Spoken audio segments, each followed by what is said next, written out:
Lekhetha ikumgedlela inkosi enkulu uBombela Stima Samampondo baba mkhulu phakade ami. Wayehlupheka kanjalo-ke uShembe ehluphekela bona abantu abamnyama njengoba wayelokhu eqale entabazwe ebizwa uNkulunkulu ukuba azosiza lesi sizwe esimnyama esidukile ngako ukuthatha inkolo yasezimishini kanye nako ukuthatha amasiko obuthakathi. Kodwa lesizwe esimnyama sasinganendaba ngoba sasilibele kakhulu. Njengoba sisalibele nanamhlanje, uShembe phela wanikela ngakho konke ayenako ukuthi azosindisa lesi sizwe esimnyama kusukela khona emampondweni kwaZulu kuze kuyofika khona lena enyakatho naseSwazini. Njengoba wanikela ngako kushiya umndeni wakhe kanye nazo izingane zakhe ezilishumi ezagcina zishonile ngalesi sikhathi ebizwa uNkulunkulu kodwa enqaba.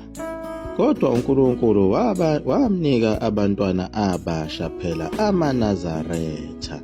Njengoba esehlupheka kangaka nje uhluphekela bona abantwana bakhe abanikezwe uNkulunkulu amaNazaretha. Wayebheke khona emseleni ukuze eyobhabhadisa lamaNazaretha okugcina. uShembe wayiqikelela phela ukuthi uhulumeni wamaBhunu namaNgisi ungamgqilazi, ingakho wayedlula khona ezinkantolo ecele khona imvume. Njengoba wayehamba nayo inkosi uSenasimyeni lapho abaqala khona izintaba kusempondo zankomo.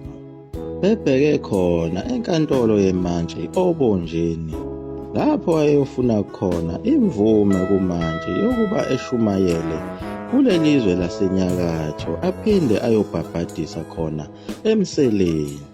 Lokhu phela wayekwenzela kona ukuthi abazo izimishini babeyomangalela bese yaphinda futhi eyaboshwa. Ngoba amakholwa asezimishini ayekuthanda lokuduka kwakhona engafuni ukuthi kube khona umuntu ovula abantu amehlo. Njengoba inkolo yabo yayihlezi khona laphayana eBhayibhelini iwumbhalo kuphela bengakufuni okwakwenzeka bukhoma. Besho nokusho ukuthi balinde indodana yomuntu ebhalwe phansi hayi ehamba ngezinyawo. Kanye noNkulunkulu wabo owumbhalo ongakhulumi ohlala nje eBhayibhelini. Yikho kanye phela lokho owaxoshisa yena uShembe ebandleni lasemaWeseli. Ngalesi sikhathi ekhulekela abantu ebakhipha amadimoni, umfundisi womlungu wamjikela ngoba wayesenza izinto ezibhalwe eBhayibhelini ezazenziwa abaprofethi basemandulo kanye naye uJesu. Kanti bona babethanda uJesu obhalwe phansi eBhayibhelini onganyakazi. Kanye naye uJesu owayewunodoli ephanyekwe eplangweni elalilenga khona esontweni.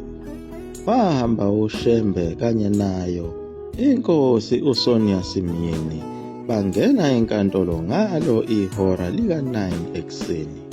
Abanye phela babelinde khona ngaphandle bangena e-ofisi inkosi naye uShembe. Ngaleso sikhathi kwakunzima kakhulu. Ubandlululo lwamaBhunu namaNgisi lwaludla umunyu. Abelungu babekhulekelwa kakhulu njengokuba kukuyo inkosi. Umuntu omnyama wayeyinto engelutho. uShembe wangena kulo leli hhovisi egqoke sona isigqoko sakhe. Amaphoyisa lawa asenkantolo ayemakhulu edlula ngisho nawo amakhosi. Lazwakala leli phoyisa elinye selithi, "Le ndoda ehamba nomyeni ayisikhumuli ngani isigqoko sayo ekhanda. Ivelaphi le ndoda?" uShembe watshela umyeni ukuthi angalinaki leli phoyisa futhi angaliphenduli. Bangena ehhovisi lakhe uMabhalane. uMabhalane wajabula kakhulu ukubona uShembe wamukela ngezandla ezimhlophe. Washo nokusho ukuthi uyajabula ukubona uShembe. Naye uShembe wathi uyajabula ukubona lo Mabhalane. Wabe seyichaza uShembe indaba ukuthi njengoba elapha njena ufuna ukuba imantshi imgxobele amaphepho emvume ukuthi ayoshumayela emseleni aphinde abhabhadise. uMabhalane wabe sehamba eyobikela iMantshi.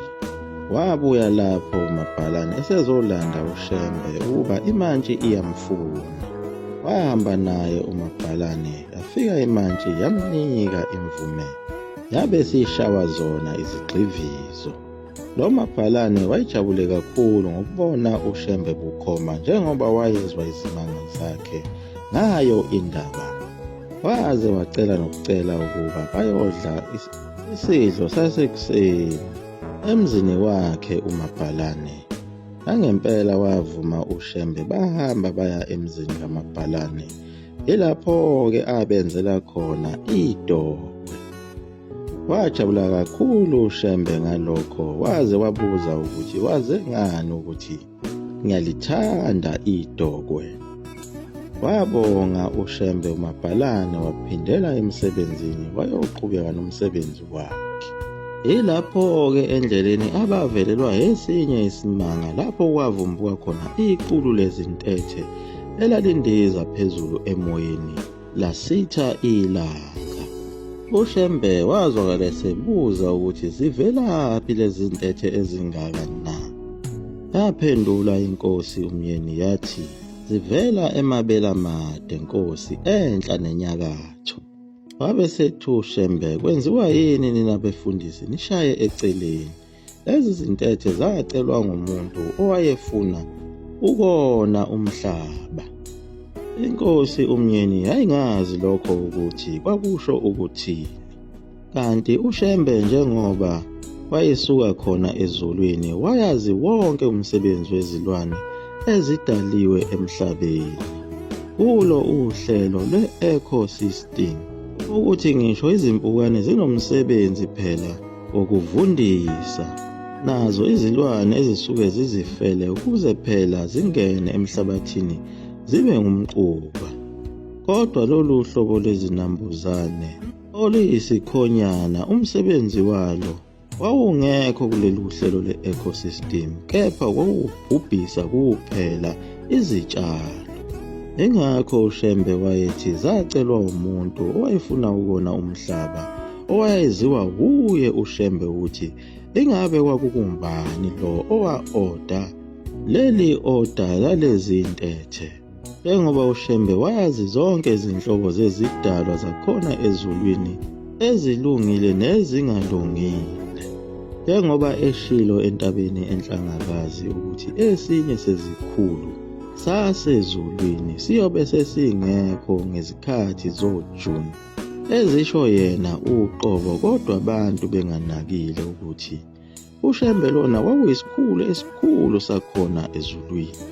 Kodwa wayenobaba wakhe ayengalisho igama lakhe ukuthi kwakungubani lo baba wakhe. Kulolu hambo lwabo bafika nakuyo indawo ekuthiwa kuseMakhathini. Lapha baphumula khona ntambama kunesihlahla lapho esasibizwa ngawo ukuthi uMakhathi. Leso kwabo kuyisihlahla sawo ukotini esasesikhule kakhulu. Yilapha bafike bagida khona, begidiswa uye uShembe. Wabe sethi, bantu bami, lapha sakha ithempeli. Bonke abantu bayofika beze lapha bezophumula, behlabelele, bagide, badumise uJehova. Lolu hambo lwabo lwaqhubeka kwaze kwaphela usuku lwesine. Yilapha bafika khona kwenye indawo okuthiwa iNtshongwe. Bafika ngezikhathi zantambama kuleyo ndawo. Yilapho-ke abagcina sebedukelana khona, njengoba babehamba ngamaqembu, abanye besele emuva bekhathele, njengawo amakhosazana ayesesele emuva kakhulu, sekuhlwile sekumnyama. uShembe wabona ukuthi sekonakele kakhulu lezi ngane zabantu ziyodliwa izilwane zasendle. Wabuyela emuva wayozicinga, wazithola waze wabuya nazo. Lezi zingane ezazingamakhosazana, ezinye zazo zaziyintandane, ezinye zazihamba zishiye amakhaya zilandwa yilo uthando lakhe uShembe. Abazali balezi ngane baye bekhale kakhulu ngokuba uShembe uthatha abantwana bazo. Ayegcina ekwenza uShembe wayithola ukuthi bafuna ilobolo. Bebethembele khona ukuthi bazodayisa ngazo lezi ngane kulotsholwe kukhiphe lezi inkomo zikaTheophilus Shipstein ezingu-11 ukuze bondliwe yizo lezi inkomo. Ayevele akwenze uShembe wayevele azilobole lezi ngane abanikeze lezi inkomo abazifunayo bese bevaleka umlomo. Lezi zingane zazenza imisebenzi yakhona ekuphakameni zihamba naye uShembe. Amakhosazana ayebusiswe kakhulu azi nezinto eziningi eziyimfihlo yakhona ekuphakameni nenhliziyo yakhona.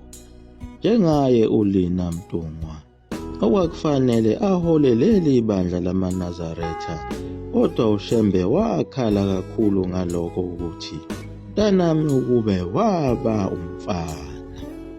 Njengoba le nkosazana enguLina Mtungwa yiyona yayenza imisebenzi eminingi, ikhiphe iphinde ihole ngisho nawo umhlangano oya enhlangakazi. Kodwa isibusiso ayisitholile lamakhosazana ngokwenza umsebenzi kaNkulunkulu ngokukhulu ukuzinikela kwakuyiko ukuthi azothi uma eseganile azale abefundisi kanye nabaholi bakusasa, njengayo intombi yakaMagwaza eyayiyinkosazana yakhe uShembe ibe umabhalane wakhe futhi uShembe, okuyiyona eyazala umzukulu wokuqala kaShembe ukuphila, njengoba phela owokuqala kwakunguBenjamin, naye owayezalwa enye lamakhosazana owagcine esebulewe yibo laba bantu abamnyama ababehlala emzini wasekuphakameni. Kodwa uShembe wabe esethola umduduzi wenhliziyo yakhe, umzukulu wakhe wokuqala phela uVimbeni Shembe, owagcine ebizwa ngalo uThingo lenkosazana, owaba yinkosi yamaNazaretha yesine. Yaguqa lapho egumgelela mzukulu amafutha umkhovu uDunto Mneso phakade apha.